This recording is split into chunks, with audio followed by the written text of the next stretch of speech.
I'm Jake, 25, and I've been working in finance for about 3 years now. It's a pretty decent job, pays the bills and then some. But man, my little brother Alex has been the golden child since we were kids. It was so darn obvious, it was painful. My earliest memory of this crap was when I was about 8 and won a school science fair. I got a blue ribbon and everything. My dad just nodded and said, "Good," like I'd remembered to take out the trash or something. Mom gave me a quick side hug and that was it. 2 weeks later, Alex scored a goal in his soccer game. His team still lost, by the way, and Dad literally picked him up on his shoulders, drove us all to get ice cream, and hung his jersey on the fridge for a month. High school made it even more obvious. I joined the debate team and made it to the state finals.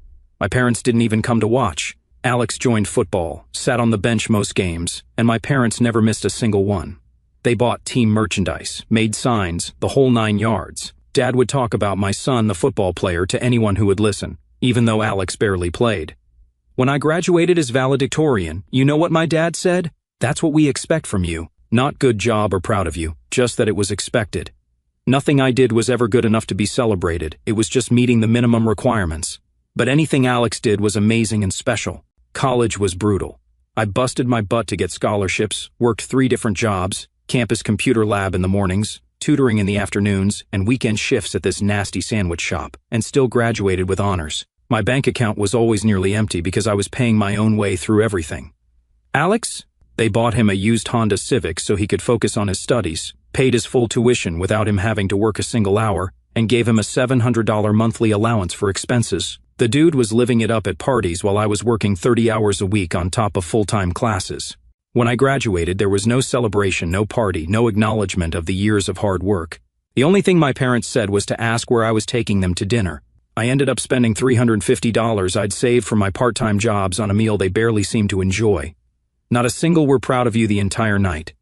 Then I got my first real job. Before I even got my first paycheck, my parents told me I needed to pay $1,200 a month for rent and expenses to continue living at home. When I pointed out this seemed like a lot, they hit me with the guilt trip. "We're getting older and need the financial help." I nearly moved out right then, but they negotiated down to $800 when I threatened to leave. Like a dumbass, I agreed, still believing that family should stick together. What a joke that turned out to be. Every month, I'd hand over that $800 while watching Alex come and go as he pleased, never paying a dime. Dad would take him fishing on weekends. They'd watch sports together, go to car shows, all while I was either working or being told I needed to contribute more around the house on top of the money I was already giving them. My dad and Alex had all these inside jokes and memories from their bonding time. Dad would mess up Alex's hair affectionately or clap him on the shoulder with pride. Me? Dad only touched me when we shook hands like business partners, when I handed over my monthly rent. I tried for a while to get some kind of approval. I'd share news about promotions or deals I closed at work. Dad would just nod and change the subject to whatever Alex was doing in school. I'd offer to help with projects around the house, but somehow Alex always got the fun parts while I got the grunt work. One time I overheard my dad on the phone with my uncle, bragging about how Alex had managed to pass all his classes that semester. My uncle must have asked about me because Dad said, "Oh, Jake's fine, he's always fine. Never have to worry about him." That's when it really hit me. They didn't celebrate my accomplishments because they never worried about me failing. They expected me to succeed, so when I did, it wasn't special. But they always worried about Alex failing, so when he didn't, it was celebration-worthy. I wasn't a son to them. I was a reliable appliance. You don't congratulate the refrigerator for keeping food cold, that's just what it's supposed to do. But you throw a party when the crappy toaster that always burns the bread finally makes decent toast once. After years of this treatment, I started pulling away emotionally.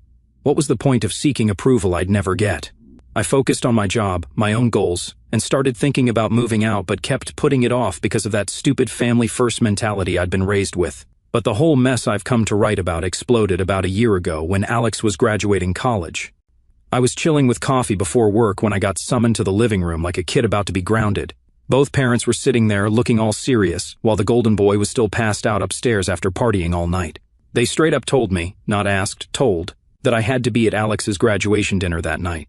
They'd already booked some fancy table at this upscale place downtown, and they demanded that I had to bring a gift. My mom made it crystal clear, if I showed up empty-handed, I shouldn't bother coming at all. I just sat there, thinking about my own graduation 2 years earlier. Did I get a fancy dinner? Heck no. Did I get gifts? Nope.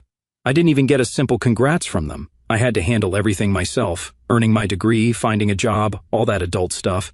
And I never asked them for a cent. Mom noticed me hesitating and was like, "You're his older brother after all. You should at least bring something nice. If you don't have a gift, then don't bother coming and embarrassing the family." Like, seriously? I mean, he's my brother, of course I'd get him something. But the way they demanded it made me so darn angry. You ever have that feeling when you're about to do something, but then someone orders you to do it, and suddenly you just want to throw the whole idea out the window? Yeah, that exact feeling. I laughed a little at the audacity, right? I grabbed my car keys and left for work, but I was already planning something in my head. They wanted a gift?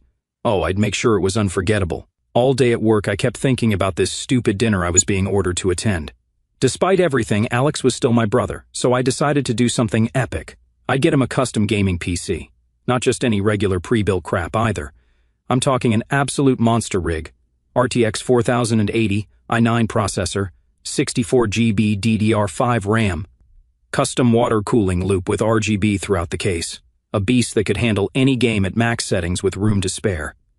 It cost me nearly $3,500 to order. I arranged for it to be delivered directly to the restaurant from Maximum Impact. I left work right at 6 o'clock and drove to the restaurant. Walking in, I immediately saw they'd gone all out. At least 50 people were there, Alex's college buddies, random relatives I barely knew, my parents' co-workers, even people I'd straight up never seen before. Every table was packed, every seat filled, except there wasn't one for me. When my parents spotted me, they came over, looking annoyed instead of happy to see me. Mom crossed her arms and shook her head. "You're late. There are no seats left." I frowned, looking around. "What about that one?" I pointed to an empty chair near Alex. She glanced at it, then turned back to me with this condescending look. "That seat is taken. One of Alex's friends is coming later." I couldn't believe it. "So Alex's friend, who isn't even here yet, gets a seat, but I don't?" Dad just nodded like this was perfectly reasonable. Mom was already losing interest in the conversation. She looked me up and down, her expression getting even more irritated. "Where's Alex's gift?" she demanded. "You didn't bring anything, did you?" Before I could answer, she crossed her arms tighter. "Honestly, I think you should just leave. You're late, there's no place for you, and you didn't even bring a present. What's the point of you even being here?" People nearby started turning to look at us. I could hear the whispers starting. He came without a gift? Heck, the older brother. He should have at least brought something. No gift, but still expecting to sit down and eat? My dad stepped closer, keeping his voice low but stern. "Your mother's right. This is embarrassing. You know how important appearances are. Either produce a gift right now or leave before you ruin Alex's special day." I stood there, taking in the judgment from every direction. People who never once acknowledged my achievements were now experts on my character, all whispering about what a terrible brother I was. My parents were more concerned about how this looked to their friends than how they were treating their own son. I almost walked out right then, but I remembered the plan. The delivery was scheduled for 6:30. Right on time, my phone buzzed. I picked up, making sure to speak loud enough for everyone nearby to hear. "Hello? Yes, you can bring in the delivery now." The whispers immediately stopped. My parents exchanged confused glances. When the delivery guys walked in, carrying this massive, clearly expensive custom gaming PC with the glass panel showing off all the RGB lighting and liquid cooling, everyone shut up and turned to stare. I announced it was Alex's graduation gift. The room erupted in whispers and approving nods. Alex looked genuinely shocked, staring at this beast of a machine. My parents were suddenly beaming with pride, like they'd accomplished something amazing themselves. My mom leaned over to some distant aunt and whispered loud enough for me to hear, "See? I told you Jake would never show up empty-handed." My dad, not at all smug, said, "Guess we misjudged him. He knows his responsibilities after all." The people who'd been judging me minutes ago were now smiling, acting like they never doubted me. My parents went from telling me to leave to acting like I was the perfect son. The complete 180 was almost funny to watch. I looked around at all their satisfied faces, all smug and relieved that I'd done what was expected. I let them enjoy that feeling for about 30 seconds. Then, I dropped the bomb. As everyone was admiring the PC, I calmly added, "But I don't think you need it." The room went dead silent. I turned to the delivery guys, keeping my voice steady. "Actually, there's been a change of plans. This is going to be delivered to my address instead." Although at that time I didn't own my place yet, so I wrote the address of one of my buddies. The delivery guys looked confused but stayed professional. One of them checked his tablet and nodded. "We can update the delivery information, sir. No problem." "Wait, what?" Alex sputtered. Since there's no seat for me here, I figured I might as well keep the PC for myself, I explained, signing the updated delivery form. I've been needing an upgrade anyway. As the delivery guys prepared to take the PC back to their truck, the restaurant erupted. Alex jumped up, his chair scraping loudly against the floor. He started yelling about what a jerk I was. My dad's face turned bright red as he shouted about embarrassing the family in public. My mom looked like she was about to have a stroke, sputtering about how she always knew I'd ruin things. Alex's college buddies were glaring at me. The relatives were whispering even louder now, what a terrible brother. Always was the difficult one. No respect for family. All these people who never once acknowledged my achievements or struggles were suddenly experts on my character. I didn't give a darn. I didn't defend myself. I just stayed calm, which seemed to piss them off even more. Without another word, I turned around and walked toward the exit. Right before leaving, I said I didn't have a seat at this table, so there was no reason for me to spend $30,500 on Alex or on this family. The look on my dad's face was worth every penny I'd wasted for that PC. For once in my life, I'd surprised him. He'd always been able to predict and control me, but not this time. For the first time ever, I saw uncertainty in his eyes. He didn't know what I would do next, and that scared him. I walked out, feeling like a weight had finally been lifted off my shoulders. As soon as I got to my car, I called my buddy and told him the PC was mine now and asked if he could hold on to it at his place for a bit. He started joking, saying he'd set it up for himself and never give it back. But I wasn't in the mood to laugh. He must have caught the strain in my voice because he dropped the teasing right away and just said, "Yeah, man, I got you. No worries." And for once, I actually felt like someone was on my side. At that point, I was still living at home, so there was no way I could bring the PC there without setting off World War III. My friend's place was the safest bet, at least until I could figure out my own living situation. And yeah, the thought of moving out was creeping up in my mind more than ever.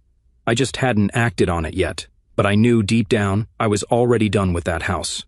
I got home around 10 that night, hoping everyone would still be at the dinner or maybe asleep, but my parents were waiting in the living room like they were about to stage an intervention or something. Before I could even get my shoes off, Alex came storming down the stairs, looking like he'd been holding back a rage fit for hours. His eyes were bloodshot, hair all messy, still wearing that stupid dress shirt he wore to dinner, now wrinkled and half unbuttoned. "You're such a piece of crap, you know that?" he practically screamed. "You embarrassed me in front of everyone. You made me look like a freaking joke. Maybe because you treated me like one," I shot back. I was already too drained to even pretend to play nice. "Oh, cry me a river, Jake. You're such a martyr, always acting like you're so above everyone else just because you got a decent job and saved some money. You think you're better than me? Because guess what? You're not." I folded my arms and kept my voice level. "Never said I was better than you. Just tired of being treated like crap, tired of being your backup plan whenever things don't go your way." He looked like he was about to punch a wall. "You were supposed to give me that PC. You knew how much I wanted it, and then you pull that stunt just to make me look bad, like you're some kind of hero standing up to our horrible parents. Alex, if you wanted something, you could have worked for it, earned it. Instead, you just expect everything handed to you because that's how it's always been. But not everything's going to be handed to you forever." Wow, real motivational speech coming from the guy who's never had to worry about anyone but himself. You just keep pretending like you're some innocent victim in all this, Jake. Keep acting like you're some righteous martyr. Guess what? Everyone sees through your crap. They all know what a bitter, miserable prick you really are. Right, because I'm the miserable one screaming at my brother in the middle of the night over a PC I never earned. Alex was breathing hard, like he'd just run a marathon. He looked around, like he was expecting our parents to back him up, and, of course, they did. "Alex, honey, calm down. Your brother's just going through something. It's not worth getting so upset over," Mom said, her voice all sugary and soothing, like she was talking down a toddler throwing a tantrum. Dad stepped in next, placing a hand on Alex's shoulder like he was consoling a kid who just lost a game. "He's right. Just take it easy, son. We'll sort all this out." Jake was just overreacting. Their words made Alex even angrier. Overreacting? He ruined my graduation dinner. You two just let him walk out of there like it was no big deal. "Jake will fix it, sweetheart," Mom said, her eyes darting over to me with the kind of pleading look that told me I was supposed to take the hint and apologize. "He'll make it up to you, right, Jake?" I just stared at her, completely done with the manipulation. "No, I won't." For a second, I almost felt bad, but only for a second, because I knew Alex wouldn't have felt bad for me if the roles were reversed. It was weird, though. That was the first time I'd ever seen him genuinely mad at me, not just annoyed or irritated, but furious, like he couldn't handle not getting what he wanted for once, like I'd somehow shattered his little world where everything always went his way, but I couldn't bring myself to care. I just turned to my parents and waited for whatever crap they were about to spew. but it was like Alex had already stolen their thunder. They just stood there, looking at me like I was some kind of alien they didn't know how to deal with. I went to bed that night, completely exhausted, thought maybe they'd leave me alone, but of course, that was wishful thinking. The next morning, I was getting ready for work when Mom knocked on my door. Not the usual pounding like when they needed me to do something around the house, but a soft, hesitant knock. That alone made me suspicious. I opened the door to see both my parents standing there, looking all awkward and uncomfortable, like they'd rehearsed this whole act and were now trying to figure out how to deliver their lines. "We wanted to apologize, Jake," Mom said, her voice trying to sound warm. "Things got out of hand last night. We should have saved you a seat at the dinner and made sure you felt included." "Yeah," Dad added, nodding like a puppet. "It was wrong to make you feel like you weren't part of the celebration." "We're sorry." I just stood there, not buying any of it, because if there was one thing I'd learned over the years, it was that apologies only came when they wanted something. And sure enough, Dad kept talking. "But Alex is really upset that you didn't give him the PC. He was looking forward to it, and it's understandable he'd be hurt. So, maybe there's another way to make things right." "Like what?" I asked, already regretting engaging. "Well," Mom started, her smile way too forced, "since you took the PC back, maybe you could help cover the dinner bill instead. It was $2,800, but we think it's fair if you just pay half, $1,400. That way, everything's smoothed over." There it was, the real reason they came knocking. It was never about including me or making me feel valued. It was about making sure Alex got what he wanted, one way or another. I actually laughed. It came out sharp and cold, but I couldn't help it. "No." Mom's face twisted, like she'd tasted something sour. Dad's expression hardened instantly. They went from fake sweet to pissed in a heartbeat. "Don't be selfish," Mom snapped, dropping the gentle act completely. "Family helps each other. That's how it should be." "Yeah," I replied. "But helping isn't the same as being used." Dad was losing his patience. "You make the most money in this family. Are you saying you can't contribute a little? Do you know how hard we work to care for you and Alex?" I cut him off right there. "You didn't take care of me. I've been taking care of myself for a long time." The room got super tense. Mom looked at me like I'd slapped her. "And then you wonder why you always feel so distant from this family. You're the one who keeps pulling away. You never try to connect with us. You can't even be generous with your brother." I looked her straight in the eyes. "And were you ever generous with me?" She froze. I stepped forward. "When I graduated with honors, what did you do?" Silence, not a word. I opened up their history of favoritism and slapped it in their faces. "You bought me a cheap bouquet from the grocery store and told me to plan my own celebration. Then you made me pay for dinner. And Alex? He had a regular graduation, nothing special, and you threw him a massive party with over 50 guests. Did I have a seat at that table? No, but his late arriving friends did." My dad cleared his throat, trying to find an excuse. "We didn't throw a party for you because we knew you were independent. You didn't need us to." I laughed again. "Right, because I took care of myself, you used it as an excuse to ignore me. And because Alex never had to be independent, you used that to keep spoiling him." The truth was hanging in the air between us. They had no comeback. I knew it wasn't because they understood or felt bad. They just didn't know what to say when faced with the reality of how they treated me. I sighed. "If you're only apologizing to ask for money, then there's nothing left to discuss." I walked to my room, ignoring them calling after me. I was done with this fight, but one thing was crystal clear. I needed to get the heck out of that house. I didn't sleep much that night. Kept thinking about all the years I'd spent trying to earn love that should have been freely given. All. The times I'd swallowed my hurt and disappointment because family is family. All the money I'd handed over while watching Alex get everything for free. I'd been such an idiot, thinking that if I just worked hard enough, achieved enough, gave enough, they'd finally see me as worthy of the same love they gave Alex automatically. But that was never going to happen. I decided right then that I was done. Done being the reliable one who always got taken for granted. Done being the afterthought. The next morning I got up early and left for work before anyone else was awake. I spent my lunch break looking at apartment listings on my phone. There were a few decent options in my price range. Nothing fancy, but definitely better than continuing to pay $800 a month to live somewhere I wasn't wanted or respected. I thought things might chill out after a few days, that they'd stop with the demands now that I'd finally stood up for myself. Shows how little I understood my own family. Just 2 days after the restaurant disaster, they hit me with yet another request. They wanted me to give my car to Alex. "His car is getting old," Mom said, like she was discussing the weather. "He needs a newer one to apply for jobs and commute to work." I stared at them, wondering if this was some kind of sick joke. "Are you serious?" They were dead serious. Mom nodded, like this was the most reasonable request in the world. You started working before Alex. You can help him out a little. Dad crossed his arms. Exactly. You're the older brother. You should support your sibling. I barely reacted. By then, I was done expecting fairness or even basic decency from them. Their demands sounded more ridiculous than upsetting. I looked at them, expression flat. You want my car? The one I spent months saving up for, working overtime, budgeting every single dollar, while Alex partied his way through college? Dad's tone was hard, his patience stretched thin.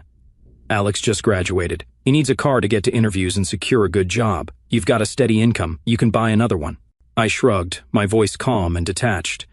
If Alex needs a car, he can drive his old one a little longer, or better yet, he can learn how to earn what he wants instead of waiting for someone else to hand it over. I let the silence stretch before adding, if you really want him to have my car, buy it from me, fair and square. Dad's face went white, then he exploded. What did you just say? He slammed his hand on the table. You're asking us to pay to help your brother? I looked him straight in the eye. You want me to help? At the very least, it should be fair. Fair? You want to talk about fairness with your brother? Dad was turning red, veins popping out on his forehead. I didn't respond. I was tired of this conversation before it even started. Dad stood up, pointing his finger at me. Get out of my house. The room went dead silent. Mom looked stunned. Alex, who'd been quiet the whole time, froze mid-bite of his cereal. I wasn't surprised. It felt like I was watching a movie where I already knew the ending. I took a deep breath and nodded. All right. I went straight to my room without looking back. This time, I didn't need to argue. They had decided for me, and honestly, it was the push I needed.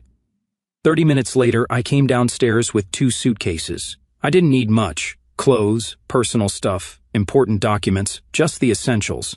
I left behind anything that tied me to that house. No point bringing reminders of a past I was leaving behind. I walked to the door with my stuff. As my hand touched the doorknob, Dad called out from behind me.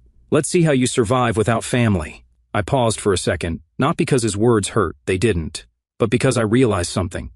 In their eyes, I needed this family to survive. They genuinely believed I couldn't exist without them, that I couldn't be happy without them. But they were so wrong it was almost funny. I didn't say anything back. No point arguing anymore. I just opened the door, stepped outside, and shut it behind me, closing an entire chapter of my life.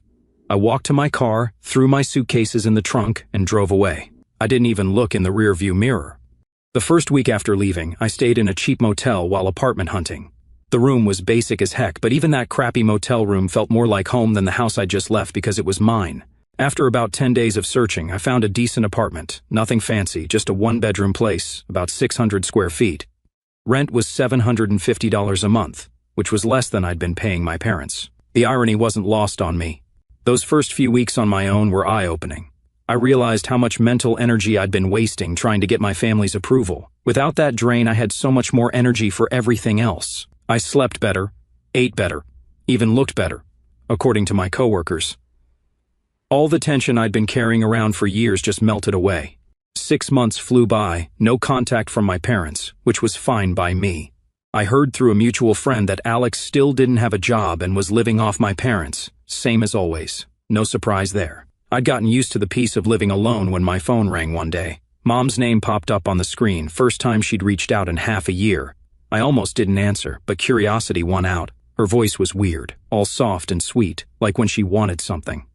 I miss you, Jake. It's been so long since you came home. Can we meet up? I was surprised, but agreed without asking questions. She suggested a cafe downtown, a place we'd never been before. The moment I walked in, I understood why she'd picked this neutral location. Dad and Alex were sitting at a table in the corner. Once again, I'd walked into a family ambush I hadn't been warned about. Mom smiled, like this was just a casual get-together. How have you been? We're doing well. Something felt off. My parents never asked about me unless they wanted something. I didn't bother playing along. Just get to the point, I said. She flinched but quickly recovered. Can you lend us $30,000? I nearly choked on my water. Excuse me? Dad jumped in. Alex wants to open a coffee shop. He has a great business plan, but bank loans have ridiculous interest rates. If you could lend us the money for a year, we promise to pay it back in full. I turned to look at Alex. He was trying to look serious and professional, but I could see that familiar entitled look in his eyes. And that's when I knew nothing had changed, not one darn thing. I was stunned. You've got to be kidding me. You haven't spoken to me in 6 months. And the first thing you do is ask for 30 grand? Mom's expression shifted from fake nice to desperate. Alex has grown up, Jake. He needs a chance to prove himself. Can't you help him this one time? We're family. I'll pay it back as soon as the coffee shop starts making profit, Alex added. This is my big opportunity, bro. I kept smiling, but inside, I was doing the math. Alex had never held down a job longer than 2 weeks, never managed money responsibly, never followed through on anything difficult. If I gave them this money, I'd never see a penny of it again. No, I said simply, as I did every time. Dad immediately lost it. Stop being so selfish, Jake. His voice got louder, making people at nearby tables turn to look. All you ever think about is yourself. Are you jealous of your brother? Afraid he'll be more successful than you? Classic dad move. When logic fails, attack my character. It used to work every time. Not anymore. I looked at him, keeping my face neutral. All right, I'll do it. Their reactions were instant. Mom's face lit up like a Christmas tree. Alex sighed with obvious relief. Dad calmed down, his tone suddenly warm again. That's right, son. Family helps each other. The son part almost made me laugh. Funny how I was only son when I was doing what they wanted. But I wasn't done. I smiled and continued. I'll lend you $30,000, no interest, but... I paused for effect. You and Alex have to sign a formal loan agreement. The collateral will be the house you're living in. If you don't pay me back in a year, the house becomes mine. The cafe went completely silent. Mom's mouth hung open. Dad's eyes got huge. Alex sat frozen, like someone had hit pause on him. I stayed seated, smiling like we were having a pleasant chat about the weather. Well, we're family. You believe in Alex's success, don't you? So this shouldn't be a problem. Dad opened his mouth, then closed it again. He stared at me, trying to find a way out, but all he could say was, I have no son like you. Those words might have hurt once upon a time. Now, they just confirmed what I already knew. I shrugged, stood up, grabbed my jacket, and said, that's your choice. Goodbye. No one stopped me as I walked out. No one called after me, and I wasn't expecting them to. After that day. I cut all contact, blocked their numbers, unfriended them on social media, the works. No more calls, no more guilt trips, demands, or manipulation tactics. I moved forward with my life, got another promotion, started dating again, took a vacation for the first time in years, and I had zero regrets. A few months later, I ran into my cousin Tara at the grocery store. We weren't super close, but we'd always gotten along okay. She sighed when she saw me, like she didn't know where to start. Have you heard what's going on with your folks and Alex? She asked. I shrugged. Nope, and honestly, not interested. Tara lowered her voice anyway. Alex's coffee shop went under after just 3 months. No customers, huge losses. He had to sell it off. I wasn't shocked. Anyone with half a brain could have seen that coming. Alex had never earned a dollar on his own, never managed anything. His failure was inevitable. And, oh, Tara continued, your parents are selling the house to pay off his debts. They backed his business loan with their home equity, and now they're underwater. They're looking for a smaller place to move into. I grabbed a box of cereal off the shelf, pretending to read the nutritional info while I processed this. I didn't feel satisfied or happy about their situation. I didn't feel sorry for them either. This was simply the result of their choices. They had bet everything on Alex, had chosen him over me consistently for our entire lives, and now they were paying the price. I looked at Tara and gave a small smile. I gave them a chance. They chose not to take it. Tara nodded but didn't push it. She knew the history well enough. As we were about to part ways, I added, if they ever ask about me, tell them I'm doing just fine and I'm not coming back.